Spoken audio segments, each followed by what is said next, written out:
We're taking you beyond the road with Princess and Regina. The conversation isn't aging with plenty of information. Riding Harleys is their hobby, but serving is their passion. You get the best of both the worlds. Any questions, you're free to ask them. Welcome to Beyond the Road. We're taking you beyond the road. Welcome to Beyond the Road. We're taking you beyond the road. Great evening, everybody, and welcome to yet another episode of Beyond the Road. My name is Regina, and my name is Princess. I want to take a moment, Regina, let me do this. I want to take a moment to thank each and every one of you, our amazing roadies, for participating, for supporting us, for your reviews, for your interaction, just for growing with us as a community. It means the world to us, both of us, on this journey together. absolutely. And listen, help us continue to grow. Do me a favor. Make sure that you share this link, share the podcast, let them know that Beyond the Road is on the air. Right now, you can watch us live on YouTube, but after tomorrow, so you'll be able to hear this podcast everywhere where podcasts are played. So that's iHeartRadio, Apple Podcasts, wherever we'll be on there. At this time, we want to tell you about this contest that we have, so stay tuned. We are thrilled to announce a special t-shirt giveaway just for our amazing listeners. Want a chance to win? Here's how to enter. So listen, this is how you're going to enter. It's the one who has the most active engagement. So what does that mean? It means we need you commenting. We need your feedback. The more active you are, the better your chances of winning. Tell them what happens next, Princess. The winner will be announced at the end of the episode. So make sure you tune in. Good luck, and let's get this conversation rolling. All right. So good luck to everybody. We have someone watching. They are watching your interactions. And the more you interact, like we said, you'll have an opportunity to win one of these fabulous t-shirts like we have on right now, Beyond the Road. We'll get that route out to you. We'll connect with you and get your mailing address if you're not local, and we'll make sure that we get it to you. So, like she said, I am so ready to jump into this conversation. I have heard about this ministry, but I don't know a whole lot about it. So I am glad to be able to welcome these wonderful women to the stage to tell us a little bit more about Lighthouse Ministries. So let's welcome our guests to the stage. Welcome, ladies. Welcome, welcome. Hello. Hey, thank you so much for your time. We appreciate you joining to tell our guests and ourselves all about Lighthouse Ministries. We're going to start first with introductions. So tell us who you are. Hi, my name is Genai. I'm the coordinator for the Basic Needs Program at Lighthouse Ministries. Hi, my name is Sharonda Eagle. I am the program coordinator for our Working Mothers Education and Support Program, the RAMP program, and co-facilitator with the First Friday program. Hi, my name is Lou Washington. I am the site coordinator for the Strengthening Families program and also co-facilitator with Ms. Eagles with the Triple P program. Awesome. Thank you so much for those introductions. Looking forward to hear more about the programs and the areas that you service. So let's jump right into the conversation. I'll hand it off to Princess to give our first question. Okay, first of all, I want to say happy 30th anniversary. Oh, yes. Happy 30th anniversary.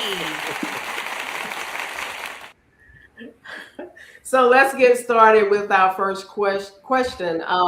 What inspired the creation of Lighthouse Ministries, and how has the mission evolved over the past 30 years? All right, I'll take that one. This was written by our, gosh, what's she called? The marketing associate. So Lighthouse Ministries really began with a simple idea. In the early 1990s, a group of pastors here in Florence County recognized that there were families in our community facing real financial hardship, and they believed the churches could do more together than they could do individually.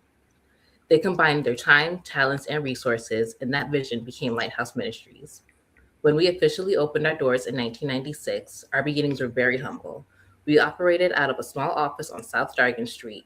Volunteers interviewed clients in the hallway, and they often filled out paperwork with sitting with clipboards on their laps. We didn't have much, but we had a clear mission: to offer hope, compassion, and practical assistance to neighbors in need. Over the past 30 years, the mission hasn't changed, but our ability to serve has grown tremendously. As the community continued to support us through volunteers, churches, donors, and partners, we were able to expand our programs and our facilities. A major milestone came in 2017 when we moved into the Patterson building. That wasn't just a new location. It gave us the space to better serve our community and continue growing programs like the Working Mothers Education and Support program, the Strengthening Families program, and the Positive Parenting program, and our RAMP program. Today, Lighthouse Ministry serves thousands of individuals each year, but at our core, we're still driven by the same mission that inspired those pastors more than 30 years ago: helping our neighbors through difficult times with compassion, dignity, and a path to stability. I think that's what makes this anniversary so special. While we've grown tremendously, the heart of our organization has remained exactly the same. Wow. Yes, that was a mouthful. Great. And awesome. So, the fact that it was pastors that came together, yes. I had no idea. That's where the vision came from. So that's great history behind the vision. So, Genai, you will be discussing the Basic Needs Assistance Program, correct? Genai? Oh, no, it was glitchy. I didn't hear what the question was. Okay. I'm sorry. So you will be discussing the Basic Need Assistance Program, correct? Yes. Okay. All right. So with my first question, can you explain how your Basic Need Assistance Program works? Yes. So our main mission is basic needs, and so our goal is to help families who, for whatever reason, are unable to pay their rent or their utilities for the month. We assist each household once every 12 months with either their rent, their electric, their gas, their water. The only qualifiers are to be a resident of Florence County and to not have been assisted financially with us within the past 12 months. We assist by appointment only, and we schedule appointments on a first come, first serve basis every Monday and Wednesday morning. Okay. And what time is that? You said we start taking calls at 9:00, and we schedule until we're out of available funds for the day. We have volunteers who answer the phone to schedule those appointments, and then we also have volunteers who actually sit down one-on-one with each participant and hold those appointments. Okay. We have a flyer on basic needs. I just want to show that while you're talking some, but continue on. Okay. Can people just show up at Lighthouse Ministries, or they have to call, make appointments? They have to call to make an appointment. All the volunteers who come in, they do this on their own time, and they do this on their with their own preferred schedule. And so we do that to accommodate the volunteers who come, and also so that we don't have 100 people in our building all at one time, because that would be a hazard. Okay. So what are the most common basic needs that bring people to Lighthouse Ministries? Definitely the electric bill. Over the past few years, electric bills have skyrocketed, and it's becoming more and more unattainable for people to pay their rent and their electric bill and their water and buy groceries, and pay for childcare and for their car. And something has to get left behind, unfortunately, because a lot of people don't have the ability to pay for everything. So they have to make those tough choices of, do I pay my rent, or do I pay my car note? Do I pay for daycare, or do I pay my electric bill? And unfortunately, a lot of the times it's the electric bill that gets pushed to the side. Do you have a set amount? We do. The amount that we can assist with depends on the amount of funding we have available. When I first started, we were assisting with $300 or $350, depending on the circumstance. And since I've been at Lighthouse Ministries, the amount that we've been able to offer per household has gone up. Okay. All right. So beyond paying rent or utilities, how do you help families achieve the long-term stability? Well, one thing we do with each family who comes in is we go over a budget with them. We talk about the income that they have going into the household. We talk about what is going out and where it goes when it goes out. A lot of people who we see don't keep budgets, and it's so easy to just swipe your card and say, "Oh, it's only $5. It's only $20." Right. But then when you sit down and add it all up at the end of the month, you realize how much you're actually spending. And so we try to make sure that they understand that you have to pay your basic needs first. Your rent and your electric bill are the first things that need to be paid out of every check. In addition to budgeting, we also talk about different resources that are available to the community that they might not know about. Okay. And is there some type of income restriction? And you may have said that, but like, is there a maximum amount that you can make? There is not. Anyone can experience a hard time regardless of of how much you make. And a lot of people don't realize it, but most of us are closer to the families who are living on the street than we are to like Bill Gates or Elon Musk or whoever. And so even with families who make a fairly decent living, there's still a chance that something might happen, an unexpected expense, and they might need help with their bill. Good to know. Absolutely. Thank you, Genai. So Miss Sharonda Eagle, I have some questions regarding the Working Mothers Education and Support Program. So with my first question, what inspired the Working Mothers Education Support Program?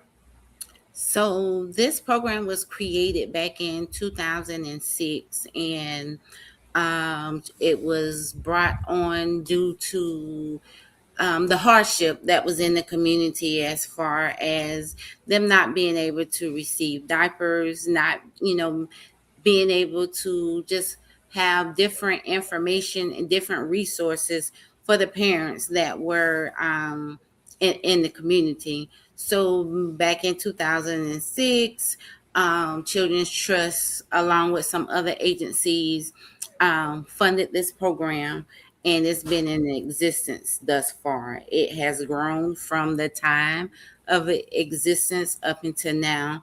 Now, Children's Trust no longer fund the program. The program is done by grants and donations and people in the community. Okay. So what are life skills do participants learn during the 6-month program? So the program is a 6-month comprehensive program. So every Monday night, whenever the class starts, we are getting ready to start a class on July the 27th. So this is my plug. So if you are interested in that program, I'm getting ready to tell you how you can apply. So the Working Mothers Education and Support Program is for mothers or caregivers or foster parents, for those individuals who have children between the ages of 0 and 6. So if they have children who may be in diapers, who may be in pull-ups, they get a month's supply of diapers, wipes, baby wash, baby lotion, laundry detergent, and Desinfectant cream if they need it.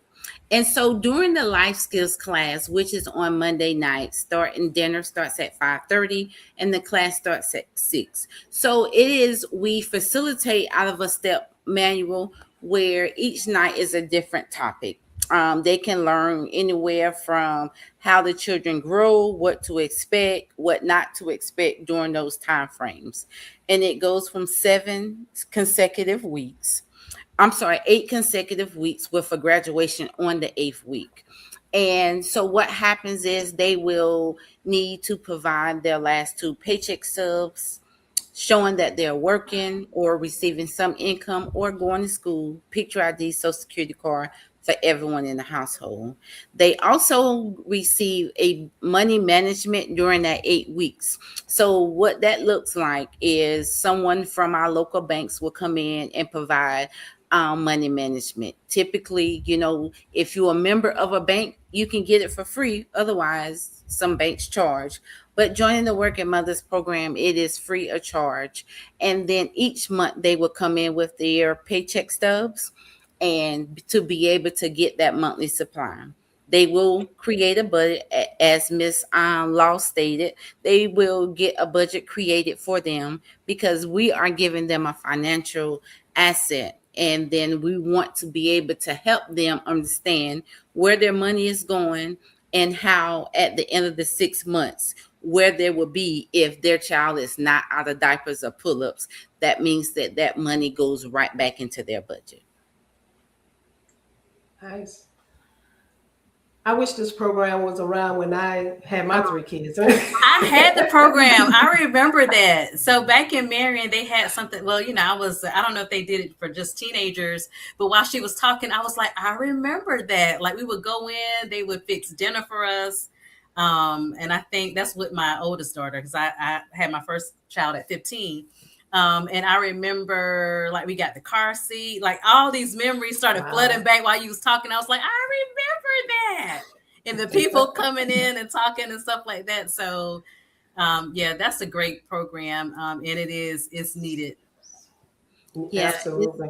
It's awesome, and I, as the program coordinator, I learned something different each time. We facilitate this program twice a year. So each time, and I've been doing this for quite some time now, and each time I learned something different. That's great. And it's for any mother. You could be married or single, just as long as your mother between 0 and have kids between 0 and 6. And I took off the word mother because we don't it's not geared to just mothers. It can be a caregiver, it can be a grandmother, it can be, a foster parent, so we want people to be able to, like we know foster parents, when they get their kid through kinship care, typically DSS don't help them. So this is a resource that they can take part of to be able to get at least those items that was mentioned, for at least 6 months until something starts going through their case. So any mother, any caretaker, any grandmother that has custody of the children, That's awesome. any caretaker. So I heard you mention paycheck stub. So is there a set amount that the mom can make? So we no longer use income limitations. What we use is ALICE, which is asset limitations, income constraint. What's the E, Genai? It's asset limited, income constrained, employed. So what we do is we input the household income into that system, and it tells us whether they're an ALICE household or not. So that is the qualification along with being a Florence County resident. So if somebody is making $60,000 a year, but if we put that in there and the system tells us it's an ALICE household, they qualify for that program. But if the system tells us that it's above ALICE household, then they don't qualify for that program, because as she mentioned before, we're all one step away from needing some assistance ourselves. Can any of these options be applied for online, or you have to come in as a face-to-face appointment? So they can contact me. There are ways that we can get them to apply, whereas people don't have a lot of time during the day. If they working from 9 to 4:30, because our working hours is from 8:30 to 4:30. Monday through Thursday. So if they don't have that time frame, we work with them because again, we're trying to help them. We're trying to bridge the gap through the community. So we don't want to hurt them no more than they are already hurting. So, we come up with creative ways to help them apply for the program. They can reach me directly. I'm at Lighthouse Ministries. My telephone number is 843-629-0830. Extension Okay. 1. What was the extension? I missed extension. 107. 107. Gotcha. So, Sharonda, how has this program changed the lives of mothers and their children? So at the end of each program, we give them a survey. So the only way we know is how we can measure that very fact. So we give them a survey, and one mother, she state how she learned that from when she get off of work to when she get home for her kids, she need to learn how to change the different hats from a working mother now to her kids' mother, and it helped her be able to deal with the kids a little bit more when she get off of work instead of hollering at them. If they ask her a question and she's irritable, she has learned to say to them, okay, can y'all give mommy 5 minutes? And at the end of those 5 minutes, she's ready to take on the world with those children. So we get feedback that way, how when they come into the program, they may be yelling at the children. So when they leave the program, they know how to talk to the kids a little softer. They know how to reach the kids a little longer to be able to ensure that they're okay as well as the parent is okay. Okay.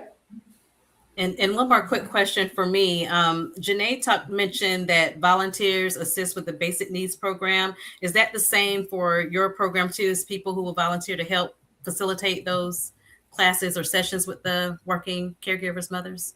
So we do have a staff, but we also have volunteers. So we have a staff that someone that facilitate the class. We have childcare available during the class. So if the parent needs to bring the children with them in order to attend the class, we do have childcare available. And then we also have volunteers that help with the program. The same way with the volunteers on interviewers, then we also have specific volunteers to interview our working mothers, so that whenever they come in for their budget appointment, they will be the ones that interview them. So we have a combination of both. Great. Okay. You have any other questions, Regina, regarding the Working Mother program? I do not. You have anything else you want to share, Sharonda? No, I'm good. Okay. Well, we're going to jump right into the First Friday Service Connect. How about that? Right. So tell us about the First Friday Service Connect. Tell us a little bit about that. So the First Friday Connect it's a monthly event that is held the first Friday of every month. It is a event that provides the community with resources, to help them with their situation. We gather at a local church, which is First Presbyterian, every first Friday of the month, and to help them with an array of resources. It can be from photo ID, veterans, homelessness, medical, a different array of people that's there. Like for instance, SC Thrive, they help them apply for benefits. Then we have Circle Park there. We have PD, RTA, Goodwill is there. So it's almost like they can get all these services under one umbrella. Okay. I remember attending one of those events. I think you had police there. You had the telephone people. Yeah, the one we that had can the qualify the telephone. Yes, yes. And we have police presence because of the nature of what can happen at these events. So, but yeah, the police is there. They can get free phones if they qualify for it. They can get some food like during the summer months. The church provides some things that whenever they come in, they provide them with drinks, muffins. During the winter months, they provide them with coffee and hot chocolate, some sort of a hot meal like a hot dog or something, because again, not everybody have to be homeless to attend this event. All you need to do is be able to want to receive services, and you can come from, and this is one of the events that is not bound by you being in Florence County. You can be from Darlington, you can be from King Street. If you come to the event to seek services, as long as you get in within that time frame, you will be able to get served. And so how many total organizations that come together to bring this event on? I think I even remember a table full of clothing as well.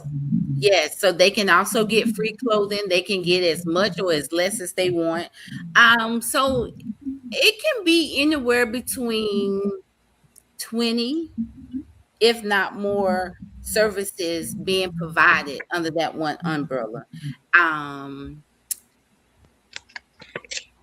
Echo, Goodwill. I mean, even like down to if you need housing, you can either speak with House of Hope to try to get into the shelters. So it's a lot of, and it changes slightly from month to month, depending on if the vendor comes or not. But it can be all the way up to about 20 vendors, which is a good thing. Because like I said, that's a one-stop shop. They can come in one time and get assistance.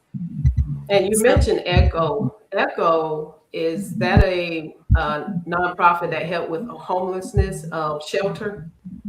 Yes, so they are one of our partners. They are located on the inside of our building at 1416 West 7th Street, which is Eastern Carolina Homeless Organization. So they also assist with, if you're homeless, they can assist you with providing housing. If you're a veteran, they can assist with the SSVF, Supportive Services for Veterans program. And then I think they do endangered teens as well. So they can do an array of different things. So those are the people that we kind of partner with. That way, like I said, we're trying to bridge the gap between the community. So if a vendor wanted to participate in the First Friday, how would they sign up or register to help with that? So they would just need to contact Lighthouse Ministries. They can ask to speak with Cecilia. If not Cecilia Meggs, which is our executive director. And they can also ask to speak with myself. And then we can tell them how they may be able to join the team. Now, we don't duplicate services, so and then based on what they're providing, we will let them know if that would be a fit or not. Okay, sounds good. Okay. Sharonda, I know that y'all also have the RAMP program. So can you explain how the RAMP program works? So the RAMP program is for low-income individuals who are having a hard time entering and exiting their home. And so the flyer specifies the required documents. So what they will need to do is contact me at Lighthouse Ministries. And typically what happens is we take a brief application over the phone, and then I give them those required documents that is needed: proof of income, a medical referral from their doctor stating the reason why they need a RAMP, proof of ownership. If they don't own the home, we give them a landlord letter for the owner of the home to complete, to say it's okay for us to modify their property. Because as you see there, whenever we build a RAMP, we are modifying the home. And picture ID, Social Security cards of everyone in the household, along with income. Now, and again, all of our programs, we have taken off a specified income in order to qualify. So all of our programs, we use the Alice software that I talked about earlier. The income is input into that system, and it lets us know whether they are Alice household or not. That's one of the determinants. And once they submit those documents, from there we will determine eligibility, and then the process from there begins. They will have to get an interview. If they meet eligibility, then we send out a volunteer contractor to their home to survey their property, and they will get me a list of materials that is needed. We submit it to our vendor, and we pay for the materials. Lighthouse Ministries pay for the materials, and we go out, send our contractors, our volunteer contractors out to build those ramps. Okay. What does receiving a wheelchair ramp means to someone quality of life? Oh, tremendous. I mean, as you see with the flyer, the individual that was on that particular flyer, he was unable to go to some of his appointments because he walked with a walker. Sometimes he's wheelchair bound.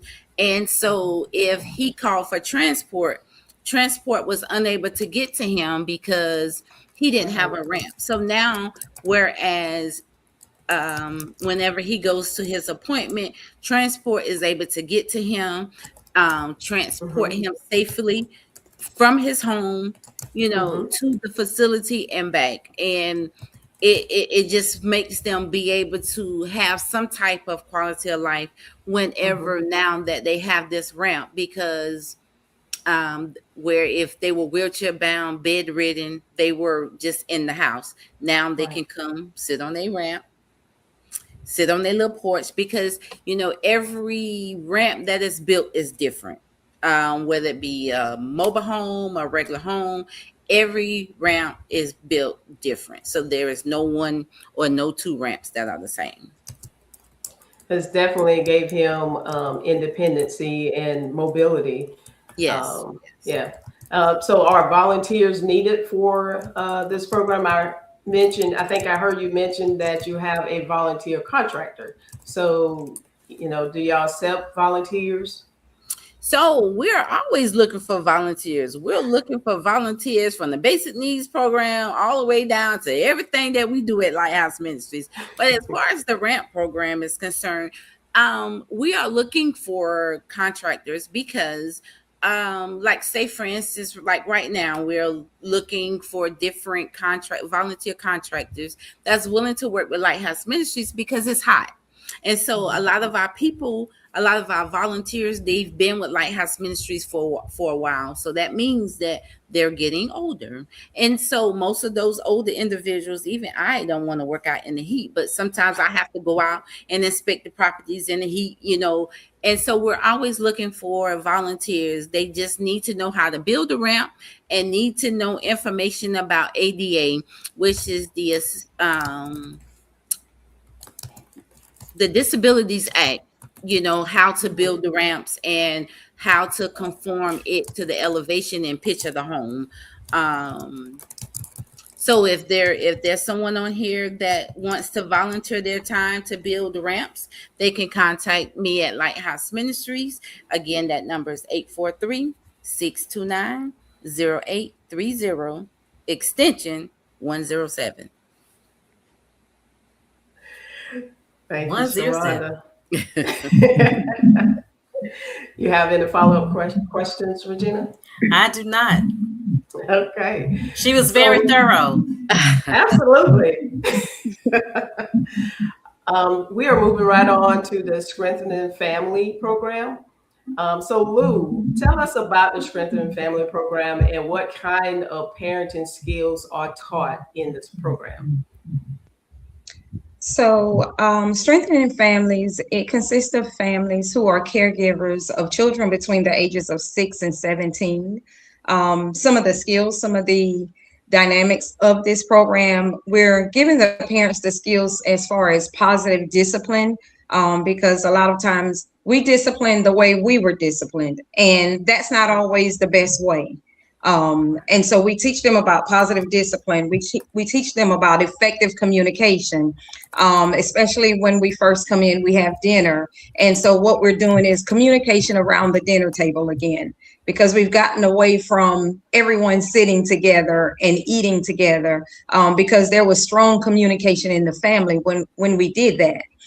We also talk about building resilience, teaching them how to cope with challenges, stress, anxiety, and how to bounce back from those things. We talk about conflict resolution and support for our youth, teaching the parents how to be supportive for their children, and teaching our children how to be receptive of it. Because if the family, first of all, did not have communication, they don't know how to receive from one another. So those are some of the areas that we try to pinpoint in the program. Okay. So do you go over the cell phone? Do you go as well, where we bring the cell phone to the table? You know what I'm saying? So whenever we have dinner, we let the parents and the children know that while you're eating dinner, your devices are not to be on the table. We let the parents know that as adults, we understand that you may have important phone calls coming through, important messages coming through, but if it's not a house burning down emergency, we ask that you give your undivided attention to one another, because the devices are the things that have caused the bridge between the families already, because there's so much into the cell phones. And even they have the children coming and they have their tablets and they have their games and everything at the table. And so we ask not just the parents, but the children as well to please put away all devices. Okay. I heard you said about the positive communication. Can you go a little bit more in detail about that? You know, especially with when I was brought up, you know, discipline was definitely different as it is now. Yes, ma'am. We try to let them know, let that be the last resort if it's corporal punishment. We try to remind them in a very humorous way, we are mandated reporters. So, you know, be careful of what you tell us and be careful of what you do in front of us. But we try to tell them, listen, because your child has something to say. And like Miss Eagle was saying with the Working Mothers program, so many times we come from work and we're stressed, we're tired. And when our children come to us to have a conversation, we snap at them. And one of the things we tell the parents, you've got to give the children a safe space. You've got to make an environment that they can come and talk to you about anything, because if you don't give them an ear, we tell them straightforward, the streets will. There's somebody out there that is going to give them an ear and may not direct them in that right direction. So instead of the punishment, the corporal punishment, listen to them, because if you listen to them, whatever the issue was, it could be resolved just in a conversation sometimes. And do you find that the parents are open to that? You know, once you've been brought up a certain way and you've seen it modeled before you a certain way, sometimes it's hard to pivot. So do you see that at least they're open and they're making efforts to try something new? In the beginning, they're not. Because it's new to them. They're doing what they've always known to do. And we have to give them real life examples. Like, you know, I tell them I was brought up in a way that, you know, wherever you cut up, that's where you get beat. And so that was how I raised my children. But I told them, you know, after learning about the program and learning about the tactics and the skills, there is a better way. In that first and second week, we may have, you know, a little hesitance, but when we get down to that 8th through the graduation, we see a difference. We even see the children, like when they first come, they sit to the table, but they're not together. They're gathered, but they're not together. But by the 8th week through graduation, they're all on one accord. And so there is a big difference there. So can you share a story that demonstrates the impact you've seen on a family? Yes, ma'am. And I always use this one because it's very near and dear. We had a family come, a young girl who had just lost her mom maybe 2 months before they joined the program, and she was autistic. And her mom gave her a doll, and so she kept that doll in a Walmart bag. And she would not let anyone see it, touch it, or anything. But as the weeks went on, she began to pull out one part of the body of the doll. And then she began to introduce us to the doll. And then she began to say, and the doll's name was Lily. And she began to say, can Lily give you a kiss? Or would you give Lily a kiss? And to her, that was a milestone because she came in fragile. And when she left out, she was participating in the class. They moved her in school to a classroom setting with what they call the normal children.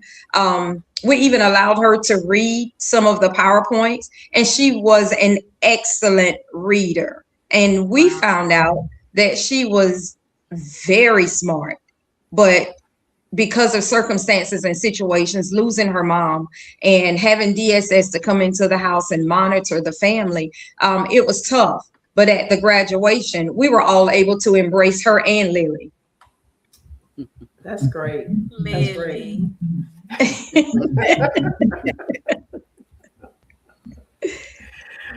So we're going to move right along. So the Triple P Positive Parenting Program, can you provide an overview of the Triple P initiative?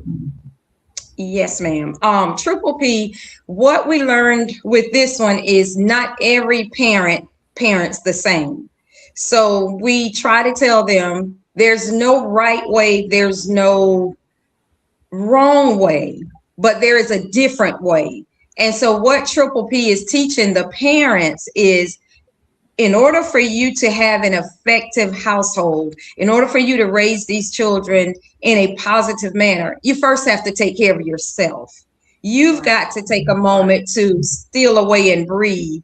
You've got to take time to, in what we say, woosah. You've got to breathe. And we tell them that the breathing helps because it gives oxygen to all parts of your body and even your brain. And then you can think better. You can think more clearly. So what it is teaching the parents first to take care of yourself, and then teaching them, giving them steps in how to better raise the children.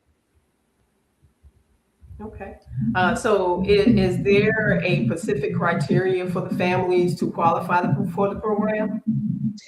With the Triple P, from the age caregivers, we used to say parents, but we found out that parents are not the only caregivers of the children. So caregivers of the children between 0 and 16, that's your automatic qualification. And that's with the Triple P, and also with Strengthening Families if you're a caregiver of a child between 6 and 17, because we target not just the youth, but we especially try to target the teens because they're in some trying times in this point of their life. They're coming out of being a child and trying to learn how to be an adult. So they got all kind of hormones going on. So yes, ma'am, the qualifications, caregivers of children between the ages of 0 to 16. Now, do these programs overlap? So I could be in Triple P and Working Mothers. Do they overlap with each other? Yes, ma'am. Miss Eagle and I have had parents in Working Mothers, Strengthening Family, and Triple P.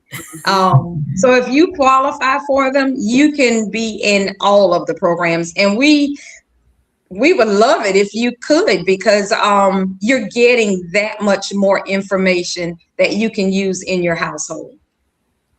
And so would you still require, say, like 3 separate applications, or once you put the application in, could that same, say, if I put an application in for Working Mothers, could that be used for Triple P, or it's a separate application?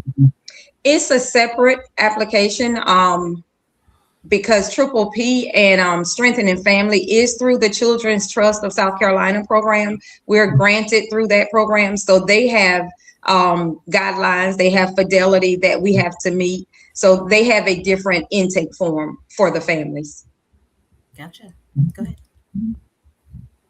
So if I may piggyback off of what Ms. Washington stated, so if you notice that Lighthouse Ministries, we have programs for everybody. We have the working mothers for 0 to 5. We have strengthening families for 6 to 11. And then we have triple P for 0 to 17. So Lighthouse Ministries, you can come into Lighthouse Ministries and be able to walk in any program. If you need basic needs, that's for everybody. No child required for that. As well as I wanted to let everyone know that all of our programs are pretty much structured the same. So with that question, if you wanted to come and join our programs are on different days of the week. We got working mothers on Mondays, we got triple P on Tuesdays, we got SFP on Thursdays. And so you can come in on Monday and get a $10 gas card. You come in on Tuesday, get a $10 gas card. Come in on Thursday and get a $10 gas card along with dinner each night. So all of our programs are structured the same. They get that $10 gas card along with dinner each night they come to us. Can I just come get the gas card? I mean, I can. The gas card is huge. That's worth by itself. The other, wow. Yeah. I just need one for my motorcycle. As long as you meet those criteria, you can come on, get your gas card, stay your time frame, and get whatever you need for whatever. Well, I just want to say, the way gas is going up. Oh, right? Absolutely. It's a very nice incentive. I just want to say I love what y'all doing for families, because we need to know how to parent these days. We find our kids straying, doing things that we didn't do. I would say shooting. For a matter of fact, we have a walk on tomorrow with the Florence Police Department over there on 700 Clement Street, where we had several shootings that happened over there. So yeah, I love what you're doing. Y'all keep the good work up. Absolutely. And then you just need help. I mean, times are just hard. It's just what it is. Times are hard, and adding children to that equation makes it even harder. So to know that there's a resource there to help ease that load, and then you learn something to change what's going forward. Because like a lot of us said, we do with our children what we've been taught. And so you learn a new way, then you introduce that, and then their children, they will go in introducing with a new way and different options. So it's really great, like Princess said, what you all offer. And I think you said First Fridays is for anybody, but the other ministries are for Florence County. Is that right? Okay. Yes. Yeah. Awesome. Okay. So my final question is for all three of you. What's the most rewarding moment you experienced at Lighthouse Ministries? And we'll go in the order that y'all started. So we'll start with Genai. I don't think there's really any one specific most rewarding moment, but it's all the moments where someone who they've been working, their whole life, and things have just gotten out of control and they have nowhere to turn. They don't know what to do, and they call us, and we're able to help them. And you just sort of see the relief on their face when you tell them, oh, we can cover that bill for you. Your lights are not going to get disconnected tomorrow. You're good for the next 30 days. You have time to figure things out and get back on track. Or when someone comes in and they're afraid of being evicted, and this is a new experience for them, and they're scared and they're upset, and our volunteers can take a deep breath with them and calm down and say, this is going to be okay. You are going to get through this. And when they leave the office, even if everything isn't 100% fixed, they at least have that hope and that faith that things will get better and that they will come out on the other side. That's great. Thank you. I think for me, because as you heard in the beginning that Lighthouse Ministries was started by pastors. So for me, 2 days out the week, we before we convene with our appointments, we give out information to what's coming up. We give out prayer, we ask for prayer requests. And as a group, as a team at Lighthouse Ministries on Tuesdays and Thursday, we gather, to pray. We pray for the people in the community. We pray for our individual selves. We pray for our families. And we pray for our people who say, pray for me. And that's what we do. So we'll gather together and we pray. And we've had people that say, thank you guys. You guys pray for me. And this what happened. What we asked for, it came to pass. We had a lady, one of our team members, she said that just this morning, and she said that y'all were praying for my friend and he said this happened, and I want y'all to know y'all prayer works. And so for me to just know, to come to a job and at least know on Tuesdays and Thursdays as a Christian that we're going to pray. We're going to pray for the people. And then we do that together corporately and not have to be ashamed to do it individually. Nice. So I'll agree with Genai and Sharonda and just add to that, just to know that you're part of something that you're seeing lives being changed right before your eyes. You're seeing families come in and it looks like they have no hope whatsoever, but to be able to love that child and love that parent and to impart things into them. And then within a week, 11 weeks, you see them graduating together. You see them loving each other. You see them communicating better, and to know that you are a part of that family having another chance at life, to know that you're a part of that teenager not being in a gang or not being on drugs because you gave them some tips that would help them if they got stressed out. They didn't have to punch a wall or punch a person, or so they can go to their parents and say, I'm stressed about this, instead of going and turning to drugs. So to see a family converted, and to know that we're a part of that, that's more rewarding than life can, than we can ever express, because not only did you change that family, you just changed part of that community as well. Yes. Yes. Love it. Awesome. Well, I understand that y'all are having an event. Did you want to talk a little bit about that or mention that? So yes, I guess you're talking about our Good Neighbor Gala, which is our 30th year. That is September the 10th. Yep. And there it goes.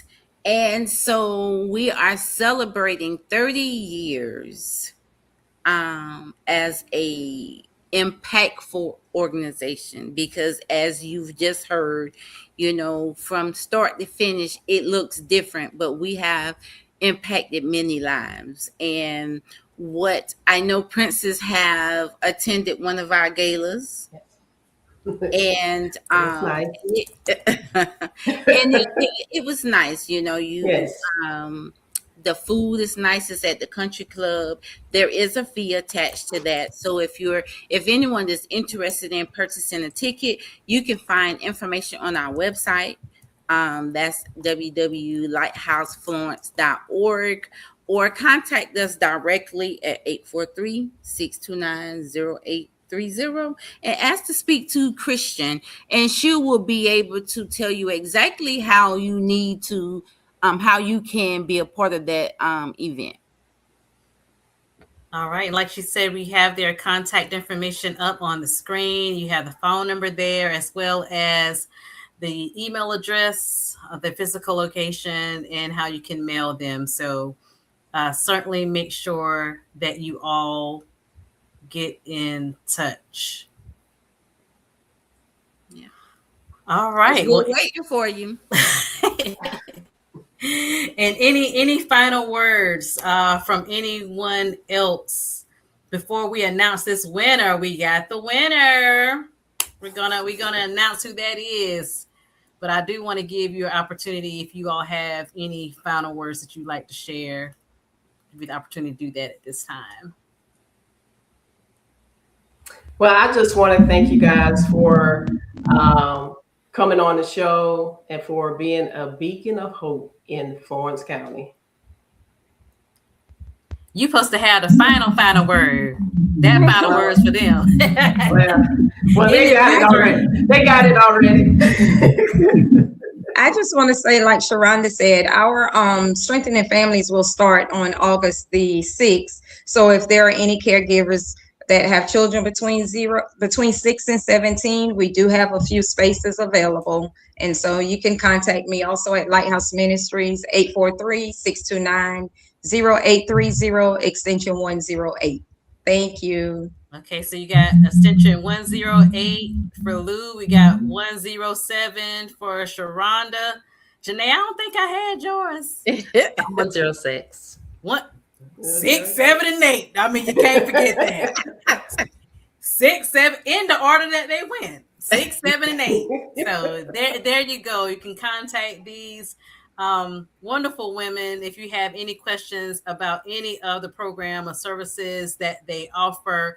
We hope that you found tonight very beneficial and that you learned something new. I know I did. I had no clue that all of those programs was in that one organization right there in Florence County. So make sure that you take advantage of the resources. As we see that they have things available, we'll be posting on the Beyond the Road page. But you now have contacts for all three. And regarding this t-shirt, I am told the winner is Patricia Brown. Miss Patricia Brown, honey, you will be receiving a Beyond the Road t-shirt. And since we know you family, we'll get that right on over to you, girl. Just let us know. I think you in a small. I think she a small princess. We may have to go find a shirt for you. Because I don't know if we got it in small, but we'll get that small shirt for you. Thank you all for your participation. Thank you for tuning in to this podcast. And we look forward to seeing you beyond the road. Princess, anything else from you? Your final last word? No? That's it. Okay.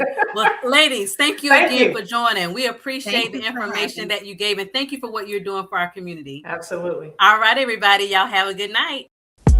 Thank you for riding with us beyond the road. Make sure that you follow us on all social media platforms. If you're interested in being a part of the podcast, please reach out and let us know. Until next time, see you out there.